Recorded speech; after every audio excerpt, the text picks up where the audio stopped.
Dia তাড়াতাড়ি ওটা, আমাদের দেরি হয়ে যাচ্ছে। একটু কাজের জ্বালায় ঘুমাতেও পারি না। এখন বেশি কথা না বলে তাড়াতাড়ি রেডি হ। লিলি, আজকে কিন্তু ব্রেকফাস্ট করার জন্য কিচ্ছু নেই। আরে কোনো সমস্যা নেই, কিছু স্ন্যাক্স খেয়ে নিব। এই লিলি, কালকে আমি সুপার শপ থেকে একটা নতুন জিনিস আনছি, টেস্ট করে দেখ তো কেমন। আয়া, এটা পুরাই জোস। আমি মাশমেলোটা খাবো। আচ্ছা তাহলে আমি জেলিটা খাই। ডায়া তাড়াতাড়ি রেডি হ, দেরি হলে পরে আমাদের 100টা বক খেতে হবে। এই আরে, আমাদের কালকের পেশেন্টের এখন অবস্থা কি? ও আগের চেয়ে এখন অনেকটাই সুস্থ। ওকে কয়েকটা মেডিসিন দিলেই ও ঠিক হয়ে যাবে। রিয়া, এখন তোমার কেমন লাগছে?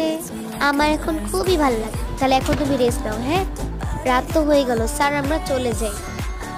আজকে অনেক দেরি হয়ে গেল। If you like the video, subscribe.